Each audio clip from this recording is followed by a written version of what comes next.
I will quickly explain the earthquake response of single degree of freedom systems, which are governed by this equation of motion. And here we can see that we can convert a ground acceleration vector into the effective earthquake force by just multiplying with minus m, and this whole thing is basically the effective earthquake force.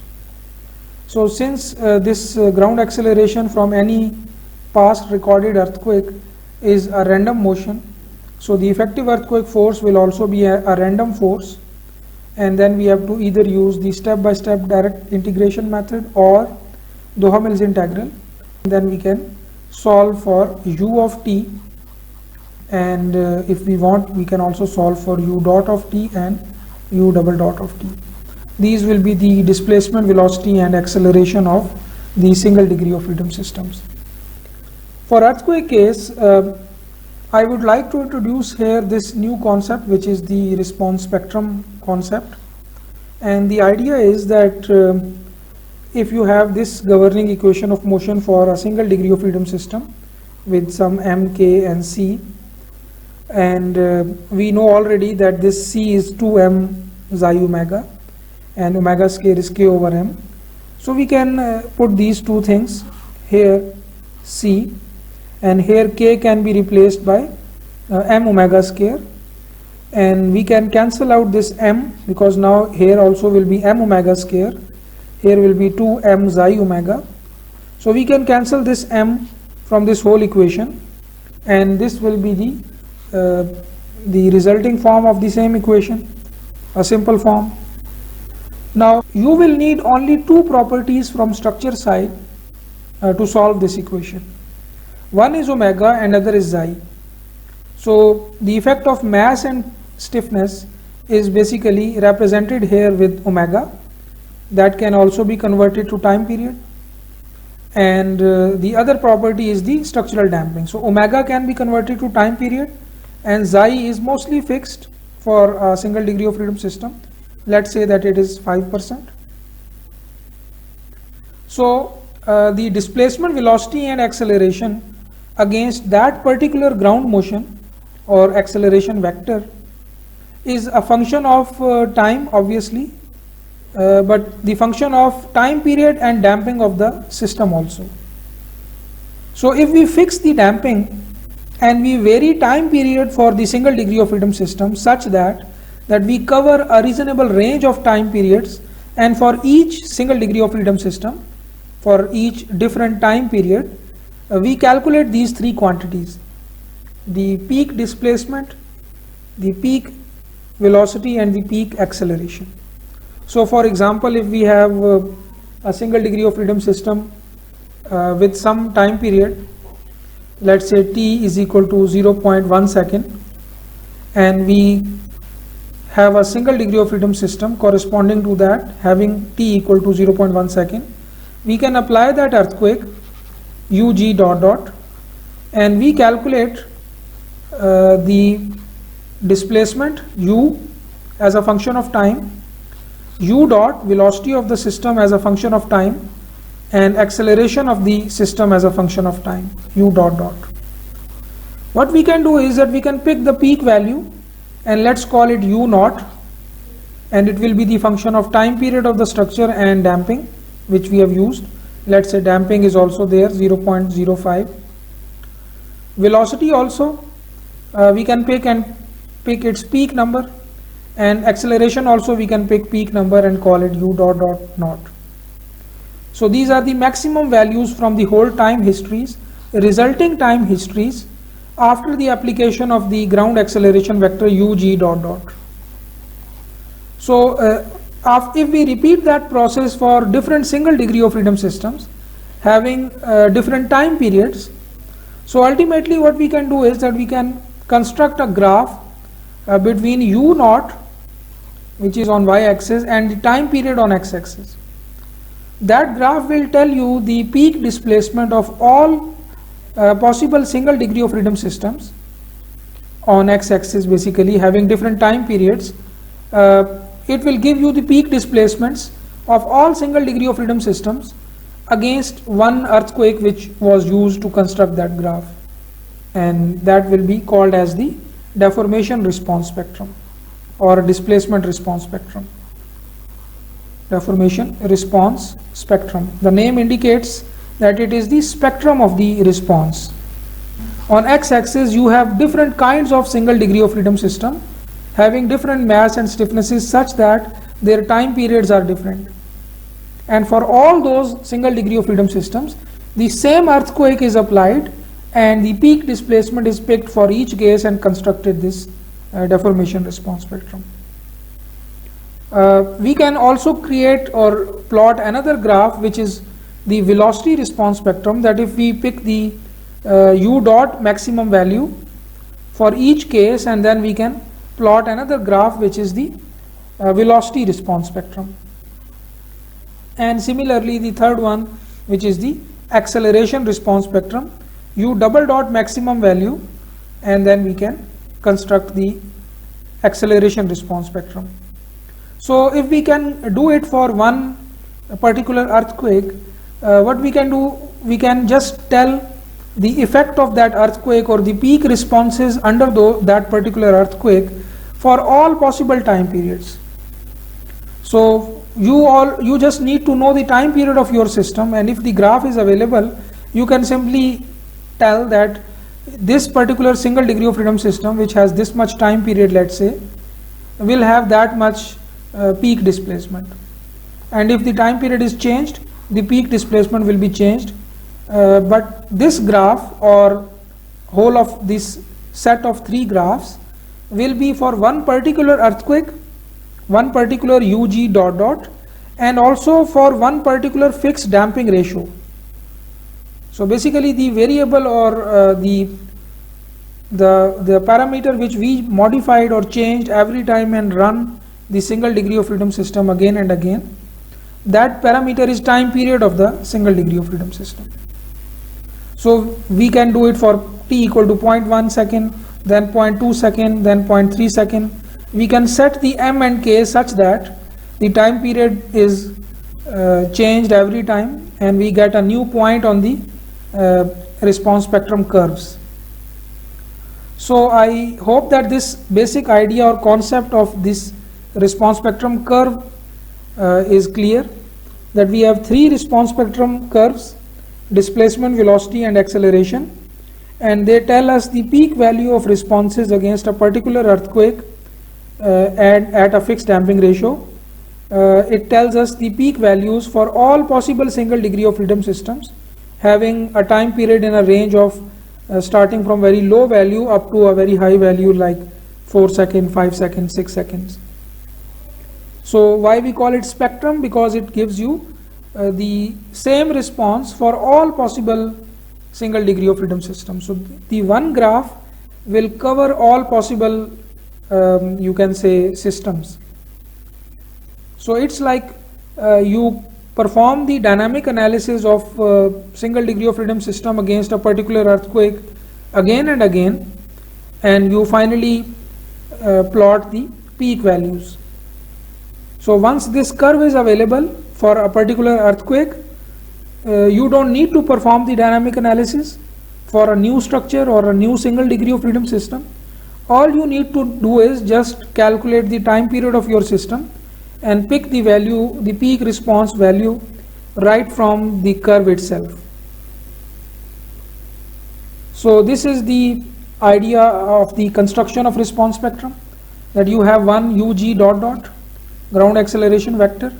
You construct different single degree of freedom systems with same damping but different time periods, 0.5, 1 second, 2 second, and every time you apply the same earthquake ground motion to your system, use step-by-step direct integration method or Duhamel integral to solve it and pick the peak value of response. That response can be deformation u, can be velocity, can be acceleration. So for different time periods the response will be different, obviously, because we know that the only governing parameter from the structure side which is governing the dynamic response of a system is its time period, if the damping is fixed. So every time you pick the peak number, either it is on positive or negative side. So this peak number, and that one also. So these three dynamic analysis will give you 3 points on that curve corresponding to 0.1 second, sorry 0.5 second, 1 second and 2 second. Similarly, you repeat it for all the intermediate points and construct that curve. So I repeat again, this curve will be ground acceleration vector specific. So only for that given UG dot dot. If you change UG dot dot to another earthquake, the curve will be different. If you change the damping, the curve will be different. For example, this curve, the solid black line, is for 2%, but if I draw it for 5%, obviously the curve will be slightly lower than this. If I plot it for 1%, it will be slightly higher than that. So the damping will also affect the response spectrum curve. This is for displacement response spectrum.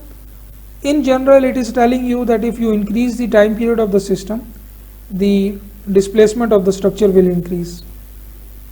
Similarly, you can also plot velocity and acceleration response spectra. There is another concept called the pseudo velocity response spectrum, and that is that if you multiply the peak value of the displacements, let's call it d. D is same as u naught in the last slide due to a particular ground motion or an earthquake. If you multiply it with omega value, you will see that the resulting quantity is basically a velocity. D is basically in meters, for example, length units, and this is radian per second. So the resulting value is basically having the units of velocity, meter per second or maybe feet per second. So this velocity is called pseudo velocity, omega into d. So if we get the deformation value from a response spectrum displacement, we can also just multiply it with omega to calculate the velocity. So the velocity response spectrum can be directly obtained, pseudo velocity response spectrum, by just multiplying the displacement response spectrum with omega.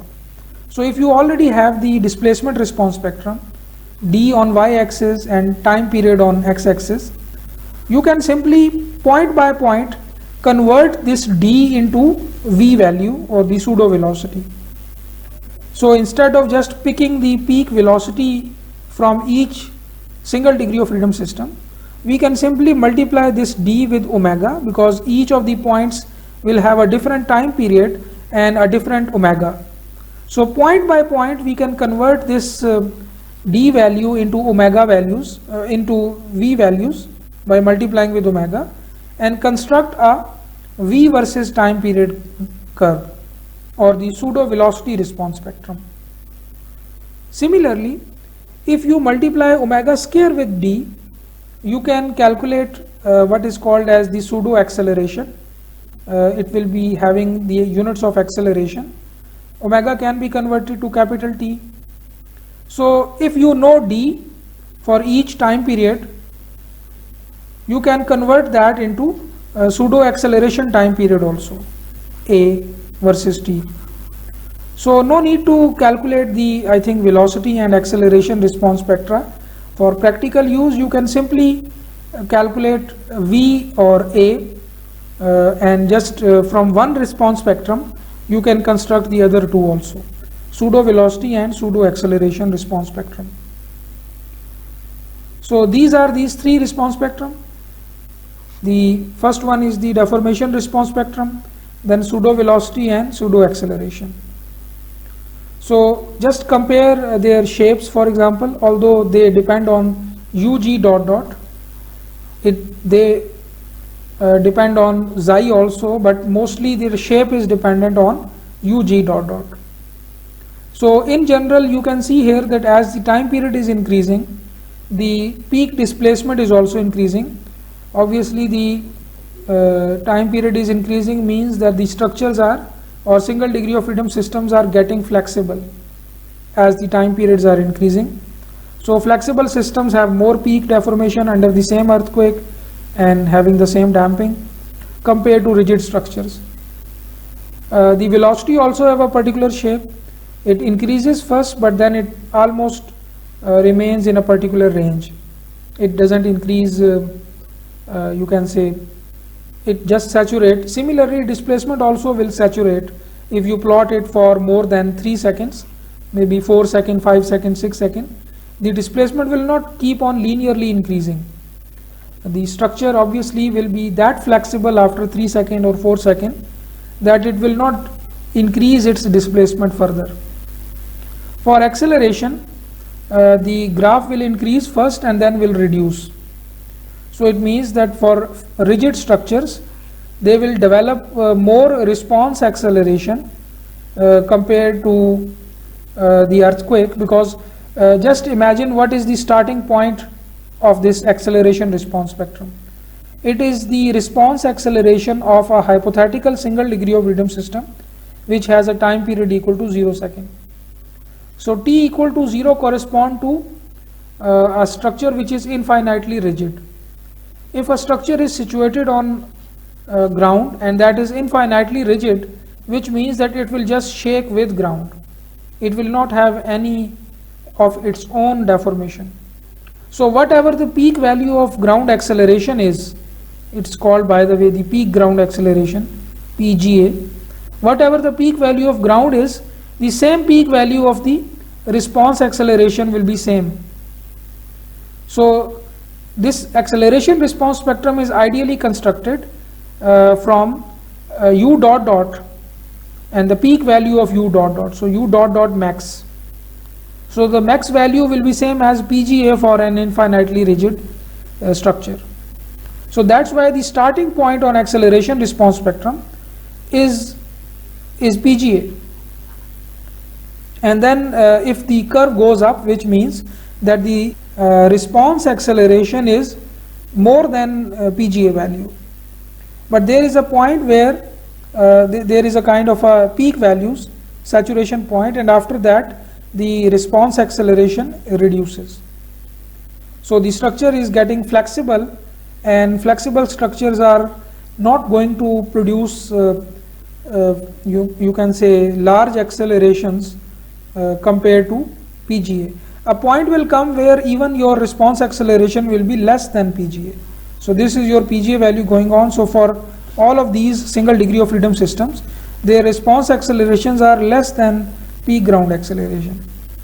So the structure is not as responding, you can say, as the ground is accelerating.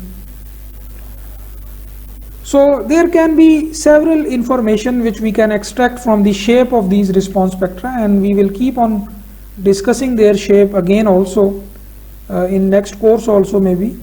So let's just get yourself familiarized with the concept of these curves. So they are for convenience for you. No need to carry out dynamic analysis for a ground motion if its spectrum is already available. You just use the time period of your structure and then pick the peak values. So in most of the practical cases you are only interested in peak values, so you will directly get them from the curves. This is d, this is omega d, this is omega square d. Omega is changing for each point. It is not a constant value. So you are not now considering one single degree of freedom system. Each point is a different single degree of freedom system now. For example, the question is that between 0 to 0.5 there are a lot of peaks and a big fluctuation, but curve is slightly kind of stabilized when we increase the time period of the system. It tells us a lot of information about the acceleration, actual acceleration ground motion also, UG dot dot. Sometimes I call that the response spectrum of an earthquake is another shape of the earthquake.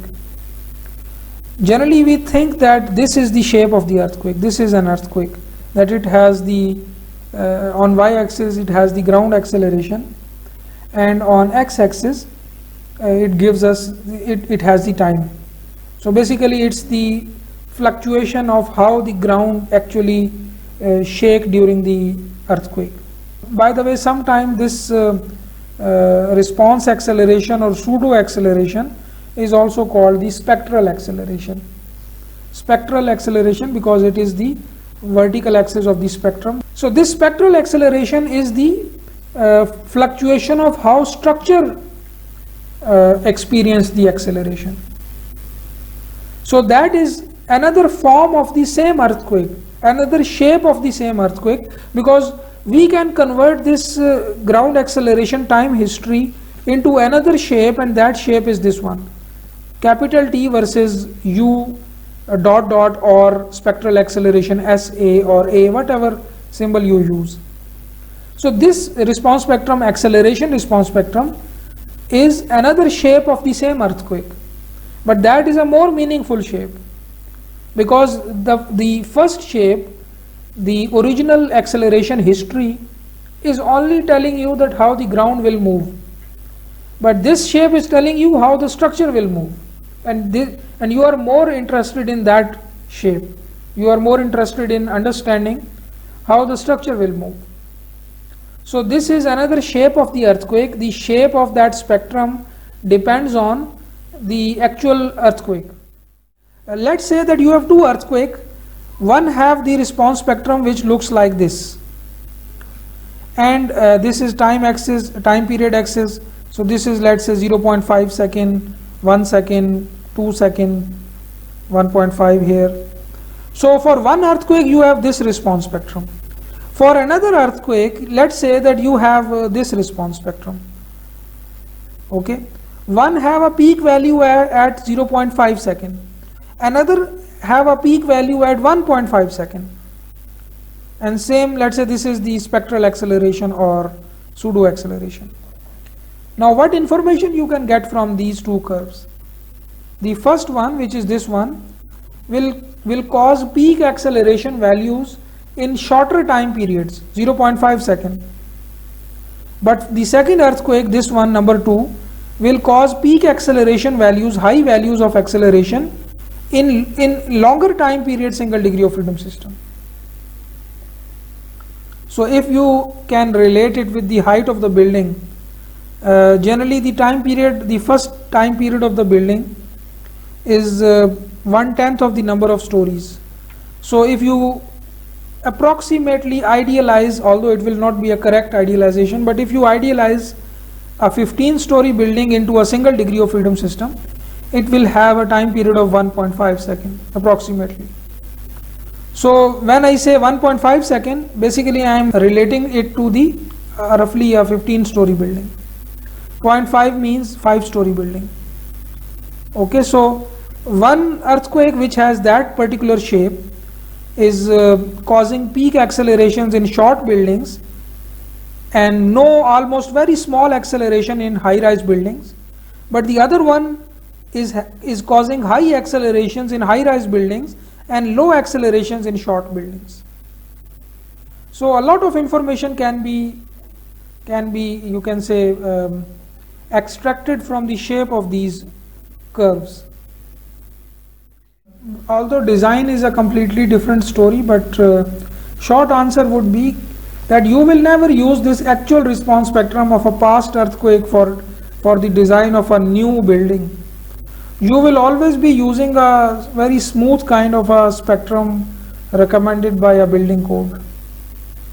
So a building code will give you the displacement response spectrum which will look like this, straight line, smooth, and it will give you the acceleration response spectrum compatible with that displacement, which will look like this, a very smooth set of 3 lines, straight line, horizontal line, and a curved line.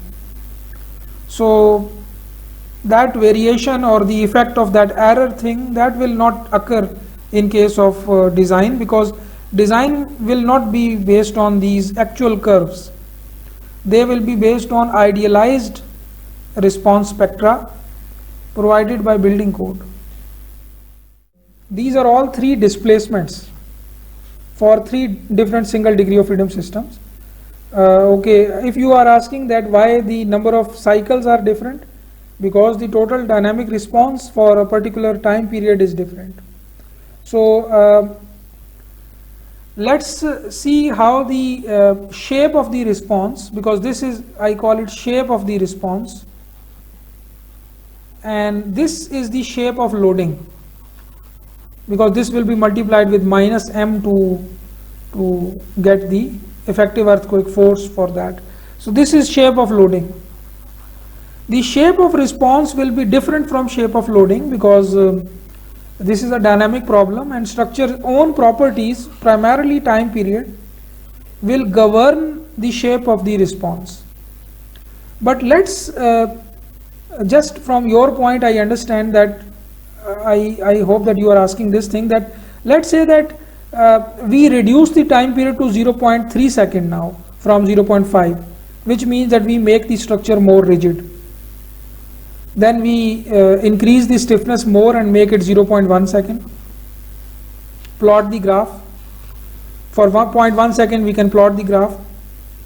Let's say that we make the time period very small, 0.01 second. For this very small time period, the corresponding K will be very high, a very rigid structure. If you give this number in your software and run the single degree of freedom system, you will see that your shape of the response will similar to the shape of the loading, because for very rigid structures the response is pseudo-static. Pseudo-static means almost static. Pseudo-static, which means that you just, for very rigid kind of structures, there are very minimum dynamic effects. F is equal to Ku is the main governing part, because for Mu dot dot plus Cu dot plus Ku equal to minus Mug dot dot, the main resistance is coming from Ku, because K is very high, and these two will be very minimum for pseudo-static case. So it means that you simply will be big, because this is your P of t. Now U will be simply P of t divided by K, because the other two are very small. So which means that you simply the P of t, the shape of U of t will be same as shape of K, P of t, with a different scale factor, that is simply divided by K value. So I think in the next part of this lecture, I will explain to you one short software demonstration, and in that also I will show you that if I reduce the time period to a very small number, the resulting displacement will look like the applied acceleration. Similar peak value correspond to here peak value, the low values will correspond to here low values also. But as we keep on increasing time periods, the other two, the dynamic effects, the damping and inertial effects, will be significant, and therefore the shape of the response will start deviating from shape of the loading. And here that's why you can see here that for 2 seconds, by the way, what 2 seconds actually mean?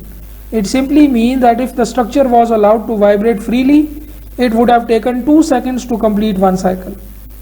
So this 2 seconds is its preferred frequency or time period. 2 seconds is that time period in which it loves to vibrate in. So that love for 2 seconds is being reflected here in its response also.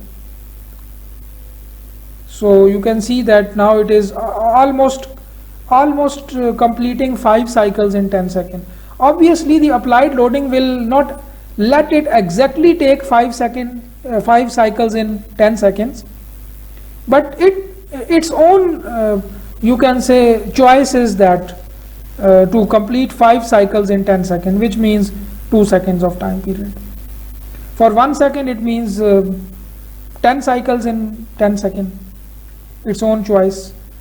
So that natural frequency's effect will reflect in the response also. I hope this is what you were asking.